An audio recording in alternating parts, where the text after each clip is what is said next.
नमस्कार साथियों, आप सभी का स्काई तरंग चैनल पे बहुत बहुत स्वागत है। जैसा कि आप देख रहे हैं कि हमारे आज के मेहमान जो हैं किसी नाम के मोहताज नहीं है।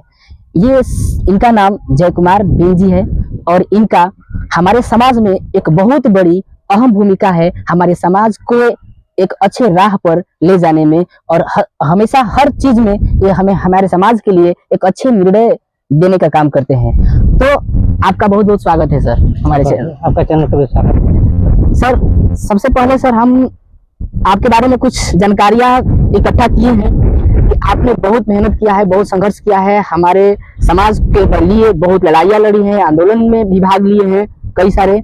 तो सर एक बार अपने शब्दों से कुछ अपने जीवन को एक परिचय दे दें सर, तो बड़ा अच्छा रहेगा सर। परिचय देने की बात है कि हम पढ़ाई में स्टूडेंट लाइफ में हम जो नक्सली ग्रुप में मालने में ज्वाइन किए थे और उस समय सामंती पुलिस गठजोड़ बहुत काफ़ी था।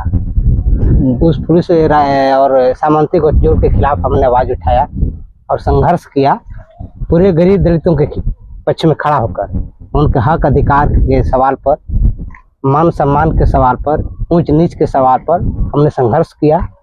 बहुत काफ़ी संघर्ष किया, कई बार हमने जेल भी गया। यही मेरा परिचय रहा जी। सर अभी जैसा कि मैंने देखा है कि सर आप अभी एक नए पार्टी जो बिहार में उभर कर आ रही है, वीआईपी पार्टी, कुछ साल पहले की भी है, पूरा नए भी नहीं कर सकते हैं, वही पार्टी के सर आप जिला अध्यक्ष भी हैं।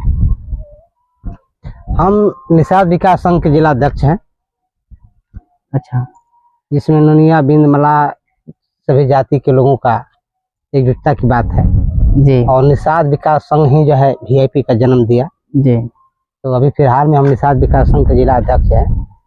पहले दोनों के जिला अध्यक्ष थे, एक साथी को जिम्मेदारी मिला, एक साथी मेरा ही जिम्मेदारी रहा। तो सर अभी तक सर आपने जो कुछ भी किया अपने समाज के लिए, किस तरह से सर आप क्या उन सभी अपने कार्यों से और आपके जो समाज के प्रति जो उम्मीदें थी लोगों से, क्या उससे आप संतुष्ट हुए कि मतलब कुछ अभी मेरा समाज जो है सत्ता के सवाल पर जी नादान है जी। सत्ता के बारे में मेरा समाज नहीं कुछ जानता है।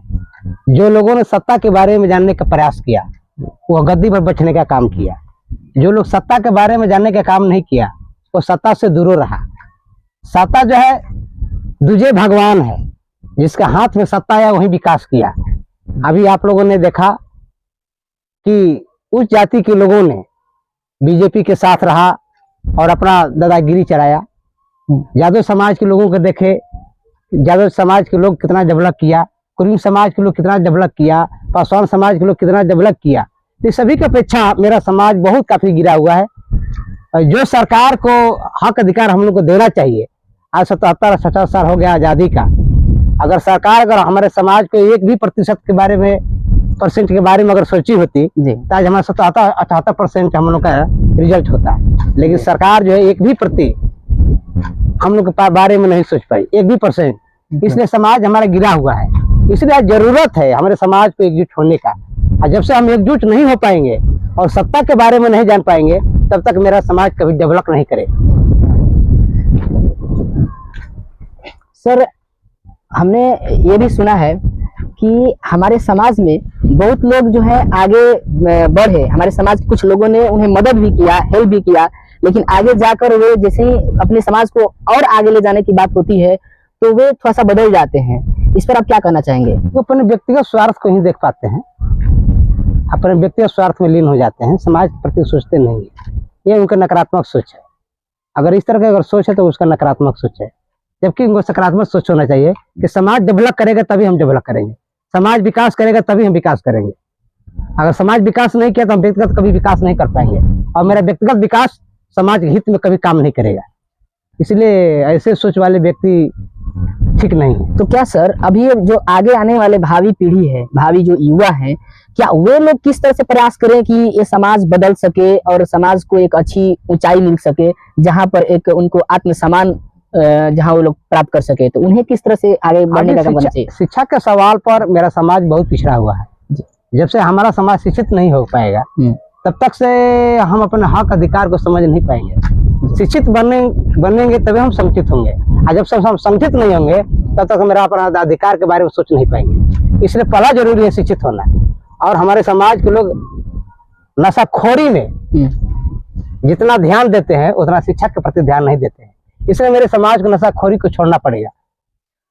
सर, हमारे बीन समाज में जो आम सभा चुनाव होता है, उस आम सभा चुनाव में बीन समाज को लेकर थोड़ा सा बात बताइए कि हमारा बीन समाज जो है ना अधिक से अधिक मतलब अन्य जातियों से ज्यादा इसमें जो है अपना थोड़ा सा नीचापन दिखा देते हैं और ज्यादा संख्या में लड़ के अपने ही समाज को बर्बाद करते हैं। उसके बारे में सर आप क्या कहना चाहेंगे? सवाल है कि मेरा समाज जिस दिन सत्ता के बारे में जान जाता उस दिन अपना वोट बेचता नहीं।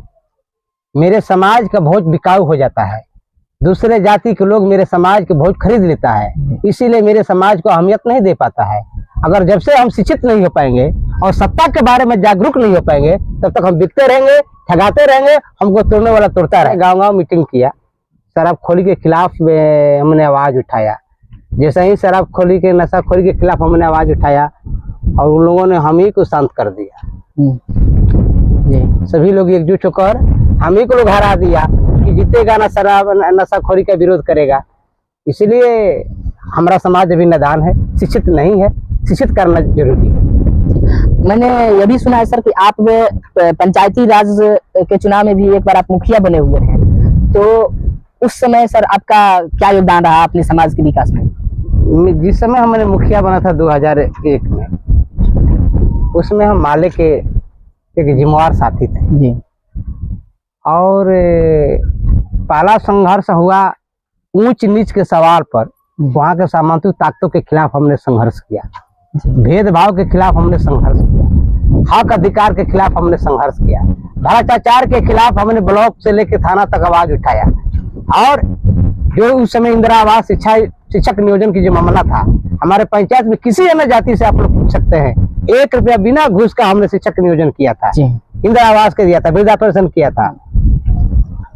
बहुत बढ़िया सर। अब एक बात हम और पूछना चाहते हैं, प्रतिष्ठित लोग हैं वे अब किस तरह का मंच अपने आने वाली पीढ़ी को देना चाहते हैं और चाहे देने का प्रयास कर रहे हैं कि आने वाला पीढ़ी जो है हमारा किस तरह का हो और किस तरह के मंच उसे मिल जाए ताकि वो लोग आसानी से अपनी चीजों को और आगे बढ़ा सके। सबसे जरूरी है कि रोहतास जिला में हमारे स्वजातीय के लोग 80% एकजुट हैं, रोज पर घूमने वाले नौजवान भी एकजुट है।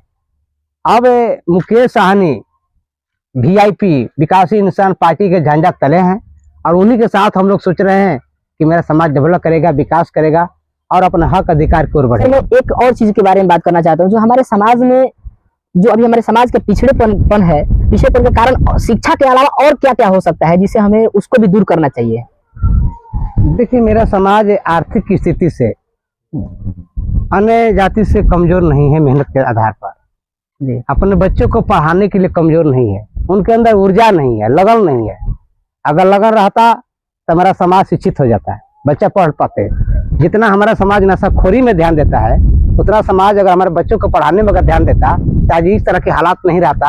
आज हमारा भी एक समाज के प्रति एक जवाबदेही बनता, हम भी एक जो है उस शिखर पर हो जाते और तमाम राजनीतिक पार्टियां हमको भी पूछती और सीट देने के काम करती, विधायक MP बनाने के काम करती, राज्यसभा MLC बनाने के काम करती। लेकिन इस समय मेरा समाज शिक्षित न होने के चलते संगठित नहीं है और संगठित न होने के चलते हमको कहीं पूछ और मान सम्मान नहीं मिल पाता है। सर, एक और क्वेश्चन है मेरा कि सर आज मैं देख रहा हूँ कि एक छोटे चुनाव में भी लोग लाखों रुपए तक खर्च कर रहे हैं।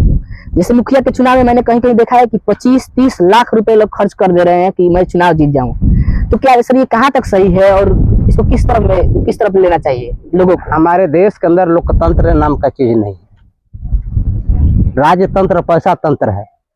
अच्छे लोगों का चुनाव जनता नहीं दे पाती है, बहुत अच्छे लोग चुनाव जीत कर नहीं आते हैं, पैसे और धनबन के लोग चुनाव जीत कर आते हैं।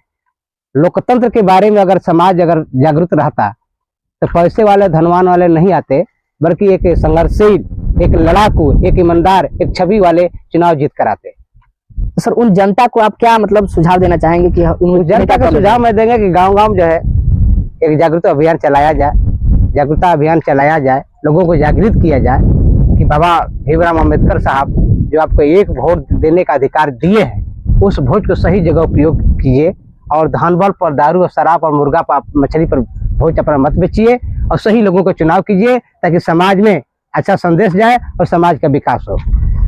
हम ये भी देख रहे हैं सर कि हमारे समाज के लोगों में लालचपन बहुत ज्यादा आ गई है। जैसा कि मैं देख पाता हूँ कि कभी कभी अपने गांव में अगर सादा कागज भी लेकर घूम जाया जाए तो लोगों का हुजूम लग जाता है कि भाई कौन कौन सा काम हो रहा है, कौन सी योजना आ रही है। योजनाओं को लाभ लेने के लिए इतने व्याकुलता क्यों छा जाती है लोगों में और खुद संघर्ष क्यों नहीं कर पाते ये लोग? शिक्षित लोग नहीं है, उनके अंदर जागरूकता नहीं है। अगर शिक्षित लोग रहते तो हर चीज समझ पाते। अज्ञानता का अभाव है, ज्ञान का अभाव है, अज्ञानता हमारे अंदर काफी है। सर आप युवाओं को लेकर क्या कहना चाहते हैं, युवा समाज को, युवा को राजनीति में आने को लेकर क्या कहना चाहते हैं? युवा का ही राजनीति है, युवा का ही भविष्य है। युवा ही चाहेगा तो समाज को बदलेगा। युवा अगर जिस दिन तैयार हो गया उस दिन समाज बदल जाएगा, और जिस समाज बदल जाएगा उसको सबको कल्याण हो जाएगा। इसलिए जरूरत है युवा को एकजुट होने का और हक अधिकार की ओर बढ़ने का।